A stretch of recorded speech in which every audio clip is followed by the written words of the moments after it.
What's new from Apple? There's the new iPhone 16 Pro, built for Apple Intelligence. And it comes with the all-new camera control, giving you an easier way to quickly access your camera tools. The new Apple Watch Series 10 has our biggest display and our thinnest design ever. And this? It's the sound of active noise cancellation, now available on one of 2 new AirPods 4 models. So quiet.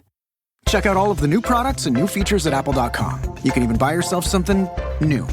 See apple.com for product availability updates. Apple Intelligence coming this fall. This episode is brought to you by Allstate. Some people just know they could save hundreds on car insurance by checking Allstate first. Like, you know, to check you have the tickets in your wallet first before you drive 2 hours to the big game. Seriously, you had one job. Now the closest you'll get to the 50-yard line is parking lot D. Yeah, checking first is smart.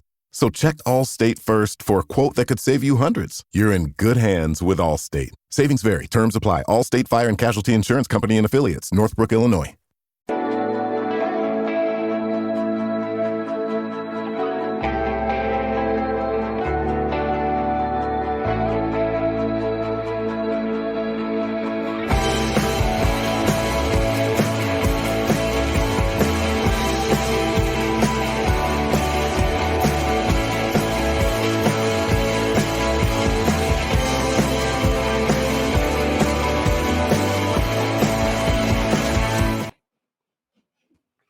Boom, and there it is, the new intro hitting for this season of Offside Hockey Talk. And we got a regular face joining us tonight, none other than Terry Koshan of the Toronto Sun, Leafs beat reporter. Terry, how's the summer been? It's been good, James. A little, the same amount of time in these parts, as you well know, with the Maple Leafs and their, affinity for going out early. But it's gone by relatively fast, I guess. And a couple of bookends, right? The changing of the coach from Keefe to Berube in May, and then the changing of the captain from Austin Matthews from John Tavares a few weeks ago. So I think we're all ready to get going here. There's no doubt. I know the players are probably really getting that itch now, and certainly we are on our side as well. And the good news is camp is now less than 2 weeks away. That's always a good feeling. There's got to be a lot of guys in town right now. I'm seeing all the snapshots of guys out golfing or having brunch or whatever it is, what have you. That's got to be a good feeling too, seeing those guys show up in formal skates and things like that. Yeah, and it's in the past we've seen guys trickling into town maybe a little later and staying in their respective off-season homes and skating with whatever NHL guys happen to be there. But I think we're seeing more with this Leaf group that a lot of them being from the area still, more than we've seen in the past, James. So they're in at the facility all summer long. They get the youngsters in there, and I think in the end it just benefits everybody. But yeah, it is good. But like I said, they'll be raring to go once they get on the ice on the 19th. That's for sure. Well, let's talk about it. The Leaf summer was what to you? How do you feel? How does the gut feel? What's your first thought that comes to mind about the Leaf summer? Well, I think it was what you'd expect from a team that went out in the first round. Whether you disagree or agree with the coaching change, I mean, it's done. So it happened in May. And do I think Sheldon Keefe will go on to good things in the Jersey Devils? Sure, I do. He's young. He's got a good future ahead of him. It just didn't work here in the playoffs. Craig Berube is a fresh set of eyes, a fresh set of everything. Lane Lambert is going to be the associate coach, another real voice of experience on that bench. Mark Savard, what does he do with the offense? So that's the big major change. Obviously, James, there's no doubt. I mean, it didn't come in the way in through free agency or obviously via trade. I like the additions of Tanev, Ekman Larson, and Stolarz in goal. You keep Max Domi longer term. We'll see how that works out in the long run. But like I said, it is what you'd expect and need to have from a team that went out in the first round. And as far as the bigger question mark, I suppose, going into the season might be the Mitch Marner situation, but I don't really think it is right now. I think it's those waters have settled. He will be at camp when it starts, and from the word being that he's had a good summer of training and is ready to go, and we'll see where the season takes it. But if the initial impression is he's had good meetings with Craig Berube. He indicated that to us the day that Matthews was named captain. So Like I said, was it a summer that will blow you away? I don't think it was, but I think it was a summer still where, Brad Treliving had to get some things done. Like I said, the coaching change, we'll see where that goes, but he shores up some things in the blue line, and he adds a guy in net that, hasn't played a ton in the NHL, but has shown that when he is in there, he can be dependable. Well, let's talk about the Mitch Marner thing first, right quick here. You mentioned the offseason. Obviously, everybody's waiting for that shoe to fall, whether it be him or John Tavares out of town, the $11 million ticket. It didn't happen. Now, this market with media, with us, the podcasters, guys who write articles, it doesn't matter. It tends to be a dark cloud when there's something like this hanging over the Maple Leafs. You look at Marner the first time, Nylander, the Babcock situation. Anytime there's something wrong, it follows this team because everybody wants that answer or conclusion or whatever it needs to be. So, Mitch Marner, is this going to be a huge distraction and problem for the Leafs, or do they find a way to get out ahead of it and just say, listen, this is the way it's going to be. This is it. We're not answering any more questions about it, because guys are still going to ask. Different markets, different reporters are still going to ask daily as well. Yeah, I don't think it's going to be as big as a distraction as we might be thinking right now. I just don't think it will. Was it a distraction last year for Willie Nylander before he signed eventually in January, right? It really wasn't. Treliving did come out and say that he wanted Matthews and Nylander. Yeah, there is that. So there is that public support of those two that Marner hasn't necessarily had to that strength. Correct. That doesn't. I don't think it should indicate though that the Leafs think that they're going into the season, it will be their last with Mitch Marner. I think the preference would be to sign him. I think Mitch Marner's preference would be to sign in Toronto. I just don't think it's happening anytime soon. Is it a January thing like we saw with Nylander? I don't know about that either. Mitch Marner is represented by Darren Ferris, who is fine with players going to free agency if he's not encouraging it. We'll see to what degree, if at all, the Leon Draisaitl contract impacts all of this. I mean, that's just coming out now in the past few weeks. Him officially signing with the Oilers and where that takes things to the Maple Leafs. But, we'll have to see. But as far as impacting, I don't think it's going to impact the way that Mitch Marner plays. I really don't. I don't, dark cloud, I suppose, to a degree, but I don't know that it's going to be something that follows the player around. And if it does, I don't think you're going to see suddenly a big drop in his output. I think he's just too talented for that to happen.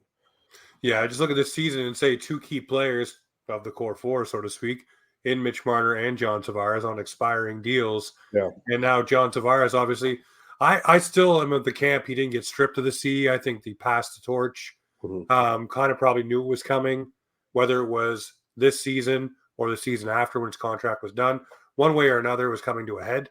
So I think he just did the company face, did the right thing, passed it on. And I still think he's going to be a leader for this team. But any other market, these stories here really don't seem to be a thing. I mean, you look at Detroit right now. Morris Seider, Lucas Raymond not signed, but it's not doom and gloom. It's not the sky is falling like it usually is in Toronto. So that's why I asked that question, because we tend to make a big deal out of it. Other markets really kind of don't. Well, and then ask what they're thinking in Boston too, right? With Jeremy Swayman. I mean, I think you're looking at a deal there where, the sides seem pretty far apart. And, any comparable to Toronto as well, at least, the Toronto guy in Marner, I know it's a completely different situation, contract that he's going to be at camp and ready to go. And the Bruins can't say that about arguably their best player. So, again, I don't know. I don't. A dark cloud is what however the player perceives that. Again, I don't think that it's really going to be an issue here. I really don't for Mitch. So we go from Sheldon Keefe to Craig Berube, and my thinking here is when these young players came into the league, they needed a coach, kind of like Sheldon Keefe, not to hold their hand, but he identified with the young players when they came in and was able to do the right things and get the most out of these guys in the regular season, not so much the playoffs. Now these guys are kind of seasoned a little bit. They understand the ins and outs of the NHL. Is bringing in a coach like Craig Berube now probably the right time to kind of push some of those extra buttons that maybe Sheldon Keefe didn't push, with a more veteran voice. And I think of Babcock and the message he was trying to relay when he first was here and the things that he did with these players, kind of a more old school kind of coach, which I think Berube kind of harkens back to.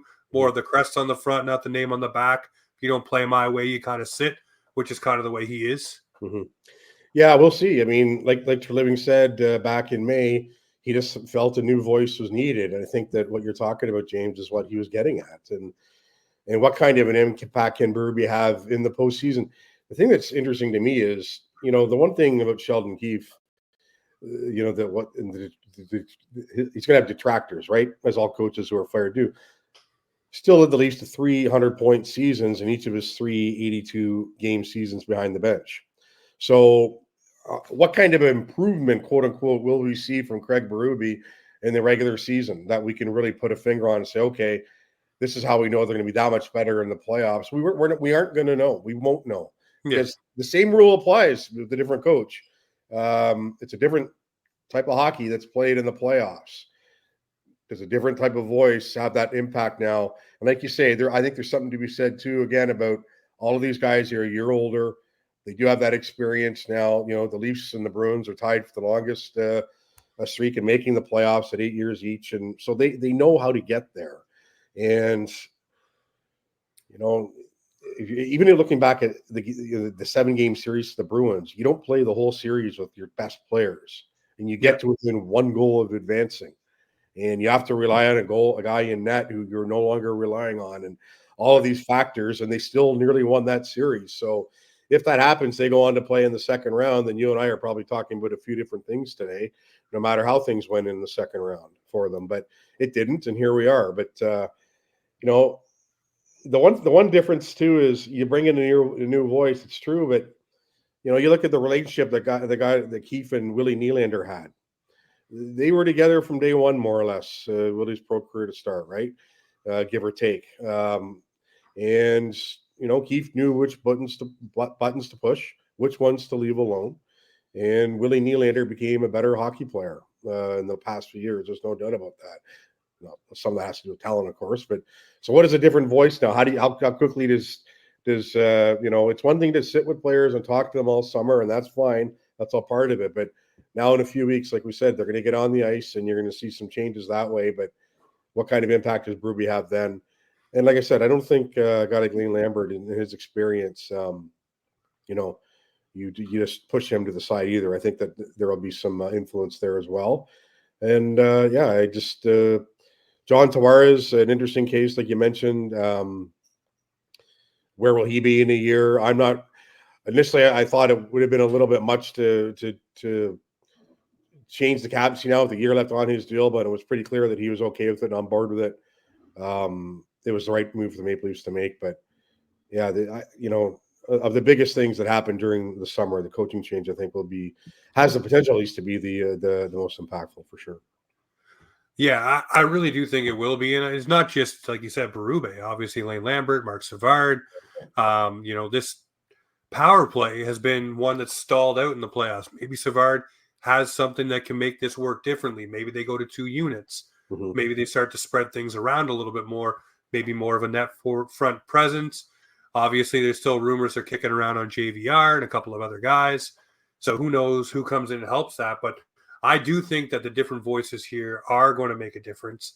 It may take a little bit, and we may even see a little bit of a regression in the regular season as this team figures things out, but It benefits in the postseason, if you get what I'm saying. Yeah, I know what you mean. Yeah, something's going to have to happen in that regard, because if we're talking about this next year and the Leafs get 100 points again and they're out again in the first round, you haven't solved anything. No. And really with this talent, they should be knocking on doors further in the playoffs than they have been in the past. It's so weird, though. Like, you look at the first round exits, and it sucks because obviously I'd love to see them go on a run. You'd love to see them go on a run. It's great. Mm-hmm. But every time you hear the team that they've played, I mean, Brad Marchand, for crying out loud, said that the Leafs were the toughest matchup until the Stanley Cup final. Mm-hmm. That was the hardest one. Even this one here, when the Bruins, same thing. They were the hardest matchup. Everybody keeps saying it. So this team is there. It's just, for whatever reason, I don't know if it's a mental thing with the big guys up front or whatever, they just can't get over the hump. This year was goal scoring again. Yep. They can't find it in the playoffs. And I think if a guy like Bobby McMahon, and I know it's weird to say, some guy who got hot on the second half of the season, he was just a difference maker. Yep. His size, the way he was playing, the way he fit in the lineup, his shot, I think if he was in versus Boston, would have been great. Would have been a guy that you really could use as an extra weapon. And not to mention the goaltending, when you got the guy who just got traded to Ottawa saying that Joe Woll should have been in net the entire time and looks at him as a higher echelon goalie, that gives me hope. But it's like, why weren't these things the things that happened? Yeah. And obviously with McMahon, you can't bring a guy in who's hurt. I get that. But I think Woll should have started. Well, you know what? As far as looking back, I will say this. If they have Marner, Matthews, and Nylander in the lineup for all 7 games together, they're moving on. Might not even be a 7-game series. Yeah, no, I fully agree with you. So Willie misses the first half. Boston gets sick. You know, it just you have all those 3 together, and they can't. Like I said, you didn't, and they still came within a goal in Game 7. So you know, and Bobby McMahon, interesting guy there, and I'm really curious to see what he does this year, James. But no, I talked to in the few days there were between the end of the regular season, the first round of the playoffs. I called a few scouts, said sides this was up for me, and one guy said, "Look, my dark horse would be if he's able to get back and play for the Maple Leafs, Bobby McMahon." And you know that just goes to what you thought of the impact he probably would have had in the series had he been healthy. But you know, I think Leafs fans should really be looking forward to the potential that he has in the season coming up. Yeah, well, I mean, a lot of people are already penciling him in on the left side. He's the first or second guy, depending on what lineup sheet you look at, just because of the impact he had and the ability to play with top players, which is a thing that's no easy thing to do. Yeah. We'll ask about this guy here. He wants to play with top 6 players, now preferably not with the Maple Leafs. It's Nick Robertson. I'm thinking this year might be his best opportunity with the Leafs when you only have Nyes and McMahon ahead of you on the depth chart, 2 guys that are inexperienced in the NHL, and one guy, like I said, last year just caught fire, another guy who just played his first full season. So Robertson would seem to have an easier path if he came, showed up, showed out, and did what he needed to do. He probably could be a skilled winger for this team and a valuable piece at a lower cap hit, of course. But he doesn't want to be here. Do you see Nick Robertson being traded? For me, I don't see there's enough value right now for the Maple Leafs to trade him and get anything of substance back. I agree. The Leafs can just sit this out or sit on this for as long as they want. There's no pressure on them to get him in the lineup. Would they prefer him in the lineup? Of course they would. But Robertson doesn't have leverage here. And the thing that I find puzzling with this, and maybe this comes out in the wash in the next couple of weeks, so you're the young player, you want to change the scenery. Okay. Fine, understood. But a change of the coach is the next best thing. I would imagine Nick Robertson would probably tell you that the Maple Leafs have treated him so well, especially given the way he's, all the injuries he's had and everything. And, they've always believed in him. And, it just hasn't happened. But now that there's a change in coach, if I'm him, I'd be thinking, okay, well, this is what I want. It's not going to be in a different city. But there's somebody new behind the bench, a new set of eyes. It's not just like we talked about, not Berube, but almost the whole staff. And let's see where this goes. But if I'm Nick Robertson, knowing the motor that I have and the talent that I have, I'm thinking, okay, the only thing I want to do is get this contract done, get into camp, and show this guy that I can do this. Because a lot of times the proof has been there when he has been healthy that he can play. We've seen it. He puts the puck in the net. Got to the point last year where Sheldon Keefe was even joking too, James, about it seems like every time we put him back in, he scores. And it probably did happen on 4 or 5 or 6 occasions. So, you're thinking, well, why did he just stay in? But still working to get that trust. A young player, that's fine. But, I would just think that a little piece of Nick Robertson has to be looking at this going, okay, it's a new guy. The guy that I had the issue with is gone. Let's go see where this can work. But it hasn't happened yet. Having said that, we're still, less than 2 weeks. There's still a lot of time for something to get done here before the medicals happen in 10 days. Yeah, no, there's lots of time for things to happen. I look at this too for Nick Robertson. This is a guy who hasn't really got to play much hockey, period. Right. Due to injuries, due to the COVID lockout and all that kind of stuff where he wasn't able to play, this guy really hasn't had much ice time to develop and play. So this would be a great season for him. And a guy that I use as kind of a template of this is Jake DeBrusk in Boston. Yeah. Wanted a trade, wanted out, signed his little bridge deal, played his arse off, did well, and now got a payday from Vancouver. Yeah. So, I mean, there is a path here where you can say, hey, I come in, I play, I show up, I show out, I do my thing. And then when it's time, I can go get paid and play wherever I want if I'm still unhappy. But I think this season could be a chance for him to be happy in Toronto. I get the yo-yo thing where you're up and down and you're upset because you're a cap casualty on a two-way contract and you want some stability in the NHL. But that was the business aspect of it. Now I'm thinking probably the Leafs are saying, hey, you have a solid opportunity here to come in and make a case for yourself. Put it this way, James. He cannot make a case for himself if he's at home. Period. Right? Yeah. So there's no benefit for him not to be in the ice in the 19th in blue and white. This isn't. So we'll see where it goes. But like we keep saying, on paper, it's there. All due respect to that left side, Matthew Nyes can take another step this year. Yes. Bobby McMahon can as well. After that, it's Robertson's job to lose, I think. And, he could even move up, but you can't do that if you're sitting at home. No, you can't. And you can't show anybody anything. No. So we'll see. We'll see where it goes. But like I say, on the calendar, it doesn't look like a lot, but there is still some time here to get something done. Oh, for sure. The other thing here for the Maple Leafs, obviously, we talked about it for a moment there. We painted with a little bit of a brush, but let's go the full stroke. The Leafs D, is it the most complete it's been in Morgan Riley's tenure?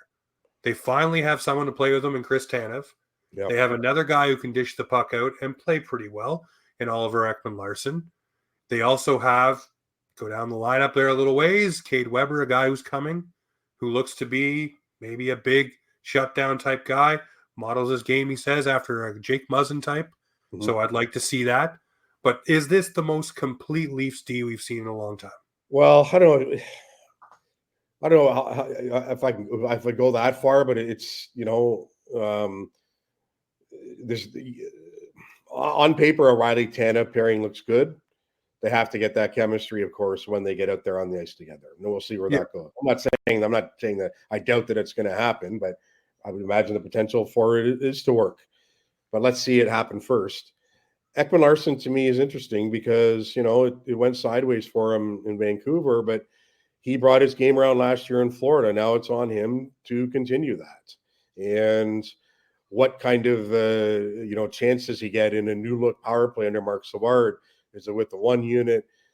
Is it like you kind of alluded to, James? Is it more of a where you're not going all the way in on one? So there's good talent on both units, equal talent on both units, and he gets a look on the second one anyway. It's going to be somewhere, one or the other, that he will be playing on it. And like you said, his ability to move the puck on a team that has the type of talent at forward the Leafs do is going to be crucial.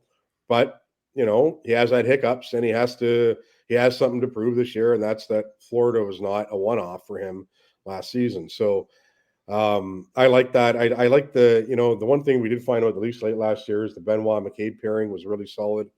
Yes. And I think going forward, when you're trying to move things around on the blue line and see who fits where, Craig Berube is much smarter than you and I. You can probably look at it and say Benoit and McCabe might be okay together. So we'll see. But I like that pairing. And you talk about things going into season that you don't know. Well, a year ago, do you put Simone Benoit there? I don't think so. Nope. Everybody was kind of clamoring. Yeah, we have him way down the depth chart with William Lagesson, and we know that he didn't end up finishing the season with the Leafs. But so a lot can happen. But I think with the Benoit McCabe pairing, they know what they have. Bit of a dark horse, not dark horse, not the right word, but where does Timothy Liljegren wind up fitting into all this? Is it with Ekman-Larsson? That's going to be interesting to me to see it play out. But most complete. Let's give it some games first before we call it that. All right, no, fair enough. I just look at it on paper as probably the best it's been in a while. Yeah, and when you look at the pairings that Riley has had, whether it's Ron Hainsey, no disrespect, or go down the list. I mean, the guy's played with Luke Shen. Yeah. Chris Tanev probably is at the top of that list without even playing a game yet with Morgan Riley. But you're right. The chemistry needs to develop first. Right. And the other guy that we don't know about is Yanni Hakanpää. Well, I think we know about it. If there was going to be anything, I think it had to have been announced by now, you'd think. I'll be like, it could still happen, I guess, but I'll be more surprised now if that does. I mean, Brad Treliving told us on August 14th that something might be around the corner. Well, here we are nearly a month later, and there's been nothing yet. So, do you think they bring him to camp and just see what he's able to do? Well, possibly. PTO style? Yeah, perhaps. But, the player has to agree to that too. But, obviously they're not going to do that if they think that the injury really is as bad as we've been led to believe. And you believe that because he hasn't signed yet, when it certainly seemed like nearly 2.5 months ago now it was going to be done on July 1. So, I think if you're looking at the Leafs right now and their defense core, Jamie, don't pencil them in. I wouldn't go so far as to do that and then see where that goes. But I would just think that the longer it goes with anything official, the clearer the answer becomes. Like I said, could be wrong, but that's what the hunch would be. No, that's fair. And there's a guy that I was kind of excited for, obviously, kind of a guy you rely on the penalty kill, shots, kind of physical, right? So I've been looking for one of those guys on the Leafs for a while. McCabe brings a little bit of that, but I love when Shen was here. That was kind of his MO. Benoit too. So to have another one like Yanni Hakanpää would have been great. But if the knee isn't good, I don't think the Leafs are interested in having a guy ride the LTIR. No, and I would think too that they've had an idea of to what degree, if at all, he's been on the ice this summer and all that sort of thing. So it's like I said, it would be too bad because I think there was the obvious thought there that he could come in and help them on the PK, like you say. But if not, you move on. Like, after all, we're not talking about a Norris Trophy candidate here. You move on and you make do with what you're going to have. So, having said all that, like I said, I do like the additions of Tanev and Ekman-Larsson. It's a potential for both. No, definitely. And I'm wondering for you, like, obviously we haven't seen much of him, but he was pretty quick to sign when the Leafs got his rights, and that was Cade Weber. He looks like a nice project, a kind of blue chip defenseman, I guess you could say, for them.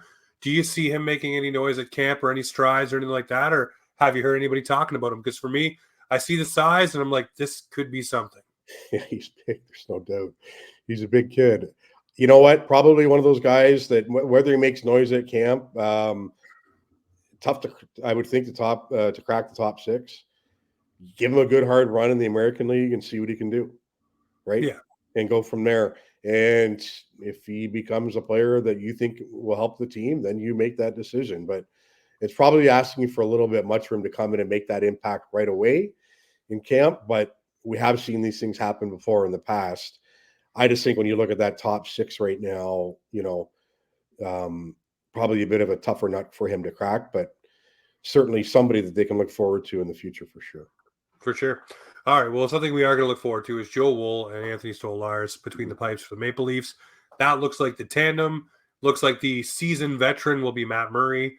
Obviously, he'll be running the crease down in the AHL. What do you think of the tandem? Obviously, the inexperience has been talked about ad nauseum. For me, I look at Joe Woll, and there's been a lot of positives. Obviously, the injuries he had last year weren't your normal run-of-the-mills. There's kind of a couple freak ones. So it's not something that should be reoccurring or nagging to him. Ones that he can recover from and move on from, which is nice. The back one, maybe you get a little bit weary about. But, again, this guy, he looks the real deal, looks like the real McCoy. And then Stolarz as well. Hungry, ready, but understands the backup role playing behind Bob. And this tandem could do well.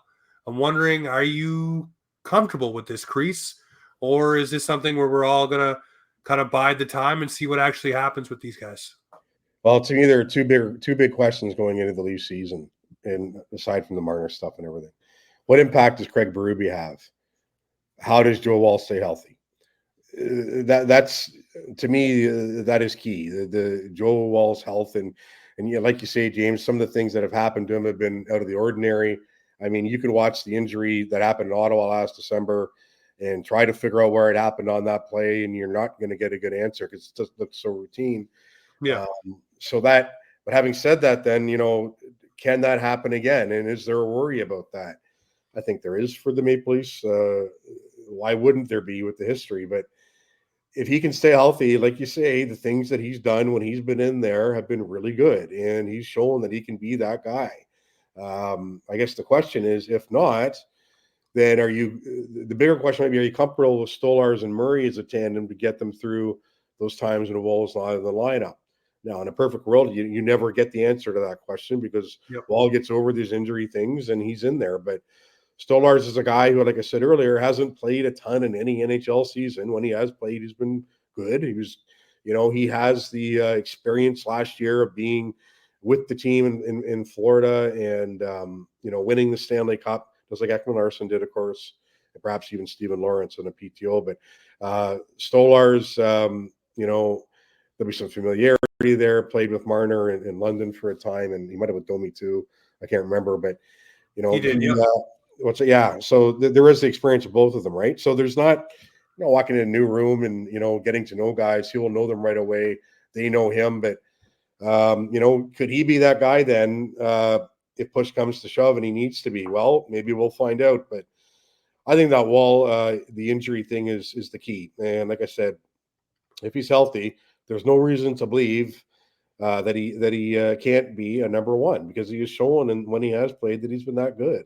They have been brief spurts and that sort of thing, and coming up and down. But he was doing the same things with the Marlies. It's not like he came out of he was called up by the Leafs and they were keeping their fingers crossed. He's good in the minors as well. So, but that's going to be a key issue for them. And unless you believe that Stolarz can suddenly become a number one, which he hasn't done yet in the NHL, in the event the Woll gets hurt. But right now these are hypotheticals. We assume that everyone's going to be healthy in a couple of weeks to hit the ice, and then you go from there. But the one key thing, you look back at the exit interviews and stuff that we did with the management side, and Treving saying at the time in May, James, okay, we got to get to the heart of what's happening with Woll here and these injuries, and they've had a whole summer to figure it out with the staff, and the hope would be that they have. But on paper right now, I think there should be some confidence in the tandem,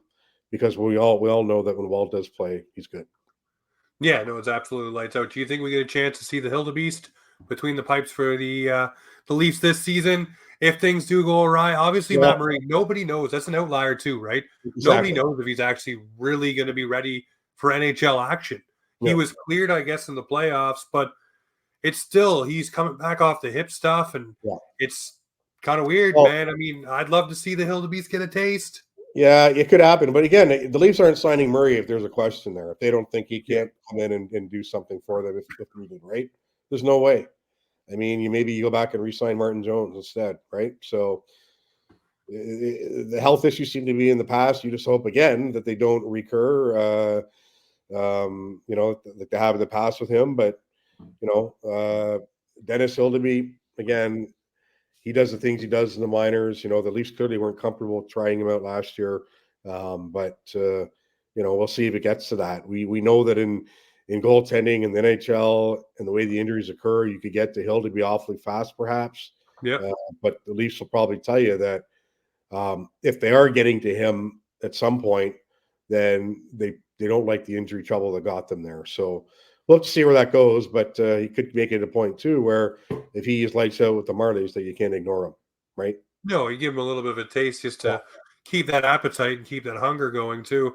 And it looks like the Leafs pipeline for goaltending is pretty good too. A couple of Russian kids too. Yeah. So it's nice to see this. And a lot of people were upset the Leafs didn't chase Askarov, a guy with 3 games in the NHL. Really, he wouldn't have his shot here. I think they're already set with Woll and Stolarz. So what's the point in going there and spending the assets? And especially, like I said, the pipeline for goalies is probably the best it's been in a long time for that position. Yeah, well, even a guy like Woll, right? You want the organization like to see one of their drafted guys become that guy, because it just has been so long since it has happened, right? So in that, but like you say, it's the depth there. It seems to be a little more meat on that bone than there has been in recent years. So there was a time when you couldn't really name a Leafs goalie prospect unless they were just playing down the street. I mean, it was Kaskasuo and those guys playing down at the Marlies. So, and then bad luck with Ian Scott and the injuries that ended his career prematurely. But those things do happen, and you have to recover from them. And right now, at least, it looks like the Leafs have done some good drafting in that regard, but we'll see. We'll see. We'll see. Well, one guy we will see a lot more of for the next few seasons is Max Domi. He signs his extension with the Maple Leafs, does the video, the rah-rah. What do you make of Max Domi staying a Maple Leaf? For me, I'm excited, obviously. I love the way he played second half of the season. Yeah. Kind of found his footing, kind of like the spotlight wasn't bothering him as much. Really figured himself out on the ice with his teammates, what he needed to do to be the best, but also the connection with Austin Matthews. Really was able to dish that biscuit pretty well and have Matthews set up for some goals and obviously upped his point total as well. So Max Domi earned himself the contract. I like what it is, like how he stands up for his guys. But what do you see in Max Domi staying with the Maple Leafs? Well, I think they learned last year you can move him around a bit. And like you said, the good chemistry with Austin Matthews when they did play together. And, he's one of these guys that could be a bit of a moving part for them in camp. And where does he fit best when everybody is healthy, right? He bounced around a bit. And with Max Domi, you have to hope that one season at least was an indication that he's figured it out to a degree. He's a smart hockey player, James. There's no taking that away from him. I mean, his ability to pass the puck is elite. But it's on him now a bit to prove this now. And you got your contract, you're settled, you're entrenched in the place you always wanted to play in. Like you said, there was no certainly with his dad, the way that Ty played here, there was never any impact of pressure or anything like that. And I don't think you'll see that with Domi. I think the other side of that coin is true, that he just soaks this stuff up and loves that attention with it. And Leafs Nation and everything. It's just, we see that his interactions on social media and how much he eats that up and, just always wanted to be here. Okay, now go show us that you can be this player now over a longer term contract, which you haven't had in recent years in the National Hockey League. Plays a lot of teams. So I think Domi's one of those guys that where he might be on the first day of camp or in the first preseason game that he is in might not necessarily be where he winds up for the October 9th opener in Montreal. But that's not a bad thing. I think you can move him around and figure that out and decide where he fits best. But you can't go wrong with a guy who has the enthusiasm that he has, and the desire and to make it work here in Toronto, like I said, where he's always wanted to be, I think, since his career started. Yeah, well, it's infectious too. Obviously, fans love it. Fans love the fact when he gets out there and he's chirping and having fun and doing all those fun things on the ice with his teammates, obviously sticking up for guys. That's something this city craves. We love it. We love watching it. So I'll leave the end of this show like this. I want to ask you the question about the Leafs and the standings in the Atlantic Division. Yeah. For me, I look at the Atlantic Division here and say, okay, Tampa's taken a step back, in my opinion, with what they've had to shed. Yeah. Look at Boston. I don't know how chemistry is going to go with the new guys they bring in. They got the little big Z. They got Lindholm. But I'm looking at the Florida Panthers, 2 Stanley Cups in a row. They've lost a lot off their roster. Do these things start to catch up on them? And does this give the Leafs the opportunity, maybe, if everything falls the way it may, to be the tops of the Atlantic Division? Or do you see someone new creeping up this year and taking a playoff spot? Well, the top 4 to start with. Yes, the 3 teams other than Leafs you mentioned have lost players. There's no doubt. I mean, really Boston. Maybe Boston perhaps not so much, but you want to see how Lindholm works, Zadorov. You get the Swayman thing worked out. We thought Boston was going to take a step back last year without Bergeron and Krejci, and it didn't really happen. I mean, you're going to take a step back from that season they had because it was ridiculous. Yeah. But the fact of the matter is, it didn't happen once things got going. Once the regular season started, Florida still has the guy in net who got it back on track last year. They return all of their top end forwards for the most part. Montour, the blue line is going to be a hit. But Oliver Ekman Larson too. We'll see what kind of an impact Nate Schmidt can have there. But you cannot buy that Stanley Cup experience, James. There's winning. I mean, remember last year the Panthers were in whenever it was for their first visits. It might have been in November. And Paul Maurice talking about, this is after the skate, I think, in the morning. No, did we win the cup last year? No, but do we think that experience of getting that far and playing that as long as we did can help? Yes, we do. And he was right in the end. It did. And, a determining factor for them in the cup final winning against Edmonton. So the guys that are still there, that's still there. And Yep. Tampa Bay, to me, is a bit of the wild card in all this because, I just still can't wrap my head around Steven Stamkos playing anywhere else. Like, that is going to be so bizarre when you see those first shifts, the National Predators. Will it backfire on them? I don't know. Is Jake Gensel a good ad? I think he really is. But Stamkos was the face of the franchise, period.